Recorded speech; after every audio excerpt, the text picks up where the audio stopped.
Sup y'all, Manny here, and man, there's a lot of things turning 20 this year.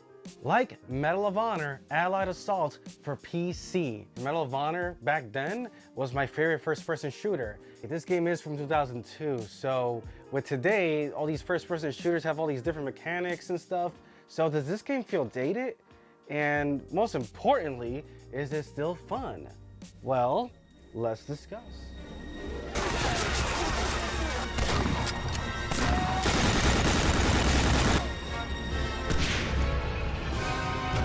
Medal of Honor Allied Assault was released on January 22nd, 2002. Now this is one of my favorite video game front covers. You have all these soldiers here ready to storm the beach, with this one guy looking back at the camera, and you see all the fear and worry in his face. And trust me, if you were there, you would be too. This is just a very powerful front cover that really sets the tone and the stage for this game. Developed by 2015 Studios and published by Electronic Arts. And it is the third game in the franchise. So let's take it back to the beginning, shall we? So the first Medal of Honor game came about when Steven Spielberg was working on Saving Private Ryan. He wanted his staff at DreamWorks Interactive to make a game based on World War II that gameplay-wise would be similar to GoldenEye on N64. So they did, and with Electronic Arts as their publisher, they released the game on the PS1 on November 12th, 1999. Now I remember seeing a video for this game on a PS1 demo I had back in the day, but I never got into it, so I never wanted to get it when it came out. Now fast forward to 2002, where I read a review on Medal of Honor Frontline on the GamePro magazine, and I got a perfect score. I think it was GamePro magazine, if I remember correctly. I could be wrong, but I'm pretty sure it was GamePro. But yes, I was convinced by the reviews, and I wanted to give this game a try. But I didn't have a PS2 at the time, so I asked my dad to get me Medal of Honor on PS1 for my 8th grade graduation. So back then, I never really played first-person shooters like that, so this was kind of like my first one, technically, at least with these type of graphics. So the first time shooting somebody in this game was pretty intense. The way they react depending on where you shoot them is pretty convincing. But I got over it pretty quickly, especially when you're shooting that. Oh right, I'm gonna have to censor that, I think. I don't want to get flagged here. So yes, the first Medal of Honor game was actually really great back then when I first played it, and I was really into it, and I became a fan of the series. It just sounded so crazy to me that an evil dictator was really trying to take over the world, like in real life. So yeah, thanks to this game, it made me research World War II more, and it's a very serious, sad event in human history, obviously. But yeah, I became a World War II buff. I was actually considering doing a review on this Medal of Honor game first, since it's the first one, but man, it just looks so freaking ugly. Even back then in 2002, this looked horrible. It just looks like a blocky mess, and I'm sure the controls have not aged well either, so we'll skip that one for now. Anyways, later on, I got Medal of Honor Underground, which is a prequel for the PS1, and man, they went all out with this game. So much more action. The combat gets so intense the poor PS1 could barely keep up. I absolutely love this game. This was much more enjoyable than the first game, and like I said, back then I did enjoy the first game a lot, but this one just outdid the first one and had a ton more of crazy enemy types, including a nice secret level that was just so bizarre and caught me off guard back then. This one might be worth reviewing one day. I would love to replay this game because it was a lot of fun back then. I want to see how it aged. Moving on, after that I finally got a PS2 and I finally got Medal of Honor Frontline, and I'm gonna save this for later because that game also came out in 2002, so it's gonna turn 20 this year as well. So back then I didn't have my own PC to play games on, but my older brother was a big PC gaming buff, so he actually got Medal of Honor Allied Assault, so I went to his place to play it, and it was pretty damn good. I only got to play it a handful of times, but then eventually we did get a PC at my place, and I bought the Medal of Honor War Chest, which came with Medal of Honor Allied Assault and all the expansion packs, which are Spearhead and Breakthrough. I did used to play this game online a lot and got my ass whooped. It's probably one of the reasons I'm not big on online gaming today. More of a single player story driven game kind of gamer. So to have fun, I actually became a little bit of a troll. I hate to admit it, I got IP banned quite a few times. My trolling days are long gone. But anyway, these games were pretty massive, so I never actually got to pass the whole game. So what better time than its 20th year anniversary to play the game from beginning to end? And honestly, I haven't played it since then. It was 2004 when I got it myself, so yeah. It's been a while. Whoa, this looks terrible. I don't remember it looking this bad. Oh wait, you're supposed to mess with the settings here. Oh man, you can tell I'm not really a PC gamer. Well, that's much better, I guess. Okay, so when you first start the game here, and you go to the main menu, you get greeted by this music.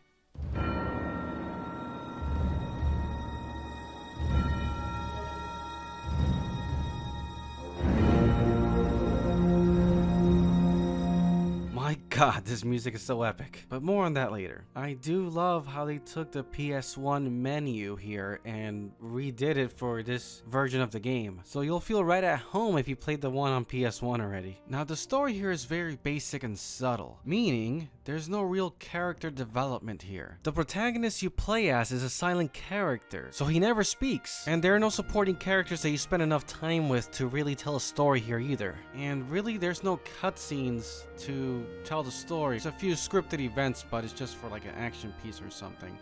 But no real cutscenes. Basically, you play as Lieutenant Mike Powell, who is a skilled US Army Ranger and gets recruited to the Offices of Strategic Services, also known as the OSS, which was a real institution and basically was the CIA before the CIA was the CIA. So then you're gonna go through Africa and Europe, completing missions either with a team of soldiers or by yourself, but mostly by yourself. One-man army, that So although the story is light here, there's still some continuity between games. In one of the missions, you meet up with the protagonist from Medal of Honor Underground, Manon Batiste. Are you the American agent?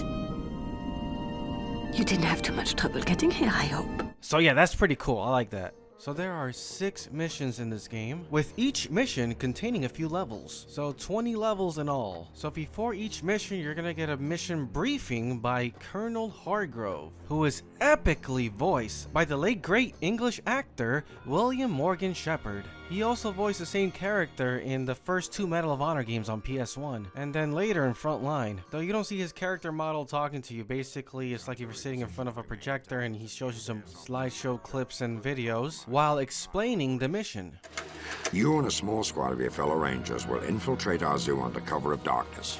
Your goal is to destroy the coastal batteries and rescue the captured agent. Again, if you played the first 2 Medal of Honor games, you're gonna feel right at home with this setup. Now as for the gameplay itself, is very straightforward. You're gonna shoot your way through waves and waves of while completing mission objectives in mostly linear paths until you reach the end of the level. Now you get a decent amount of World War II weapons that shoot and feel great. Even though this game doesn't have any iron sight aiming, it's still pretty easy to aim and shoot. Point and click. So yeah, the controls are great. I also really like the HUD. Love how it shows you all the bullets you have and how it depletes every time you fire your weapon. And the compass is not bad either. Make sure you don't get lost. You basically follow the path until those 2 balls on this little compass thing there connect with each other, so that's how you know you made it to your goal. Nice and simple. Also, most of the weapons here have a good amount of bullets before you have to reload. You'll see that in Medal of Honor Frontline, when I review it, that some of the weapons have a smaller number of bullets. Like the Thompson, for example. In Frontline, it has 20 bullets, and in this game, it has 30, so that's an improvement. But yes, the game is going for authenticity, so the weapons are going to have an accurate amount of ammo in them. Heck, the M1 Garand can't even be reloaded until you empty out the whole clip, just like in real life. Gotta give it up to them for having so much attention to detail. And speaking of reloading, the reloading animations here look great. Fantastic. One of my favorites. It looks cool and it's fast and accurate. So you definitely want to be careful when you choose to reload a weapon, since there are a couple of weapons that you have to reload 1 bullet at a time. Now, as for the animation of the enemies, it does not look too good actually. It looks pretty bad. They look kind of floaty and like if somebody else is controlling them. I mean, I give it up to them. They're pretty quick, but still. Hasn't aged well. But even back then, I wasn't that impressed with the animation here of the enemies. As for the graphics have not aged well. It does look kind of ugly. Like, it looks decent enough. Like, you're not gonna be like, oh, what is this? What am I looking at? But the gun models still look good. But the character models look like I swear, all their faces look alike. There's no difference there. Just all the character models. Their faces look so undetailed and just bad. Blocky looking even. Now, the environments are pretty detailed, so the environments themselves look pretty good still. But once you get up close, the textures are very blocky and whatnot and lack detail. But again, this is a 20-year-old game that came out in 2002, so can't give it too much for that.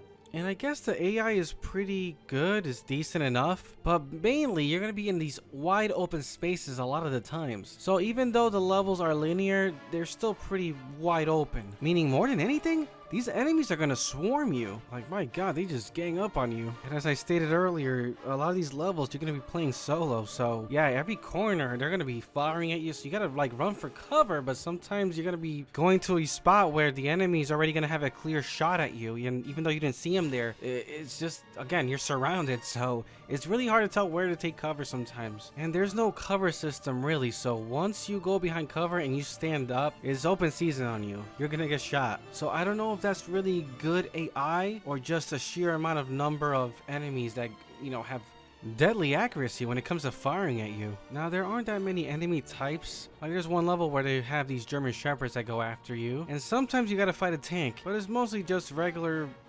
soldiers that you're gonna be killing. So yeah, after a while it does get kind of old. I can see why I didn't pass this game back then. The levels are long and the difficulty gets pretty high, and it does get a bit repetitive. But there are also some breaks to the formula here in the stealth missions, where you can walk around freely in a German base, as long as you have the proper identification papers. Kann ich bitte Ihre Papiere sehen? War mein Fehler. Just to be safe, make sure you show it to everybody. Get it right up in their face and show them those damn papers. The stealth mission was also on the PS1 version, which was also a lot of fun, so I'm glad they brought it back for this one. Then there's also one level where you get to control a tank, and it controls like a tank. But at least they try to switch it up here and there, so that's worth something. Now, I'm not going to talk about every single level here, but the one that really stands out is the D-Day mission level. Now, Medal of Honor Frontline takes a page from Saving Private Ryan, where it starts right at D-Day. But for this game, it's not until the third mission that you get to play it. Now, in this version, the beach is much longer, and you have to take cover. If you don't, you're dead. Cover is key here. So this version is also much tougher and harder than the Frontline version, but since this is the third mission in the whole game of Allied Assault, it makes sense for it to be more difficult. But yes, you feel the intensity in this level, the sound design to the lack of music to just, yeah, it's awesome. It's pretty damn good, even though there's no gore or anything like that. Just the sound here in this level, my god, is so, like, wow. Hear it for yourself. Short party. Pin down and beach obstacles. Now, another level here that stands out is Sniper Town. I just call it Sniperville. It sounds better to me. Now, this level is notorious for being extremely difficult, and my god, this level is f***ing hard. As the name suggests, there are snipers all over this level, and they can kill you in like 1 or 2 hits. Now, the good thing here is that the level is not that long. It's pretty short, so every time you advance, just save the game and keep pushing forward. But the kills here are pretty cheap because these snipers are out of your field of vision. Like, if you look where they're at, there's no way they could realistically hit you. They should be behind cover, so they shouldn't be able to see you, but they still get a hit on you, and they never miss. So when I'm up and trying to see where they're at, I'm not in cover, they kill me. But when I find out where they're at, they're not supposed to be able to. So that's why I think this level is pretty cheap in that aspect, because if there's a wall in front of them, they're still gonna hit you. I just had to look up a video on how to pass this, because I was stuck here for a good amount of time. Yeah, anybody can rage quit this part, and I don't blame him. Now, the very last level is just nuts. It's enemies in every corner attacking you all at once. Like, you have to escape this mustard gas factory that they have, and it's about to blow up, and there's just enemies everywhere. I died quite a few times. It's almost too much. Like, they threw way too much at you in this level, and all you get at the end for an ending is this. Would you look at that?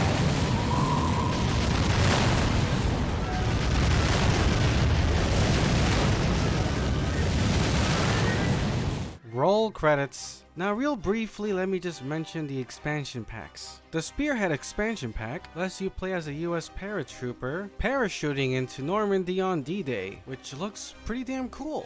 You also get to fight in the Battle of the Bulge, and then with Russian soldiers as you advance to Berlin. It's nice and short with more guns and more tanks to kill, and narration by Gary Oldman. Under the command of General Eisenhower, Allied forces are about to launch the biggest offensive in the history of modern warfare. It definitely has its difficult moments, but it's fun. Now as for the Breakthrough expansion pack, that one is a bit of a drag. It's a lot longer and pretty difficult. Here you fight in Africa and end up all the way in Italy. But besides it being a pain in the ass, I don't really remember much from it, and I don't care to really play it again. So yeah, that's the impression that this expansion pack left on me. The Medal of Honor Allied Assault formula got very tiring for me at this point. Actually, there is one thing about the Breakthrough expansion pack that I want to mention. There's this level right here where you have to defend a house from a bunch of incoming tanks, and you have to use a mortar, or however you say it, mortar, whatever, that thing that you shoot up in the sky and it falls on the ground, mortar, whatever. You have to use that to destroy all the tanks. There's like a good 10-20 tanks coming your way. The problem with this part right here is that I have no idea how the aiming works. It's not explained, so I don't know if you have to like point and click like with the crosshairs on the screen, or if you have to use angle physics to try and aim it at the tanks, because I swear none of these worked. I tried this level like 15 tries. I kept dying because the tanks keep coming in, so I never figured out how to aim. I just got lucky. I was about to quit this. I was like, wow, this is like broken. I don't know, it's not working when I aim either way. That was terrible, terribly designed. I hated this part. It was so end of rant. Now the one thing that's not tiring here is the musical score by Michael Giacchino, which is brilliant. Ever since the first Medal of Honor game, his score has been amazing, and the soundtrack to Medal of Honor Underground was even more amazing. Now for Allied Assault, he only has a few songs that were originally made for this game, and it uses a lot of the songs from the first Medal of Honor and Medal of Honor Underground. But I'm not complaining because those games had some great music. It fits the World War II era perfectly. I'm just so glad now that Michael is composing music for movies now, because he is that damn good. He deserves that position there. And just in case, I can't play online now with this game because it looks like the servers are not up anymore. I think there's a way to hack, I don't know. Anyways, to recap, the shooting still feels great and the controls are on point. Even though there's no iron sight aiming, it's still easy to aim. The game still has some great intense moments, helped by the amazing sound design, with all the gun sounds from the firing to the reloading. It just all sounds fantastic. And the musical score, though it reuses a lot of the old tracks, it's all so great that I ain't complaining. Now, the game does look dated graphically, of course, specifically with the character model faces and some of the animations. The game can also get crushingly hard, to the point of absurdity. It also doesn't have enough variety to justify how long it is, as it gets quite repetitive. This goes triple for me as I played all the expansion packs back to back, so I definitely had to take a long break after a while. I really could have had this review out much sooner than I did. But at the same time, I could see why this game was such a huge deal at the time, as it was the Call of Duty of his day, like quite literally. A lot of the developers from this game went on to work on the first ever Call of Duty for Activision that released in 2003. They also had music composer Michael Giacchino to do music for them. But if you don't have nostalgia from playing this game back in the day, well, I don't know if I could recommend it. It's probably like a 6 out of 10. But since I do have nostalgia for this game, it made me have more fun with it. And at the end of the day, that's what really matters, that I had fun. Even though it's a pain in the ass sometimes. But yes, the nostalgia and the fun I had with it definitely makes it earn a boost to its score. So with that, I give Medal of Honor Allied Assault a 7 out of 10. So yeah, it was a lot of fun playing this game again after so many years of not playing it. It still holds up pretty good. Obviously it's dated and stuff in certain aspects of graphics and stuff, but I still had a great time with it, even though it was very crushingly hard at times, but hey, it was fun. Anyways, this has been a review of Medal of Honor Allied Assault for PC, just cuz.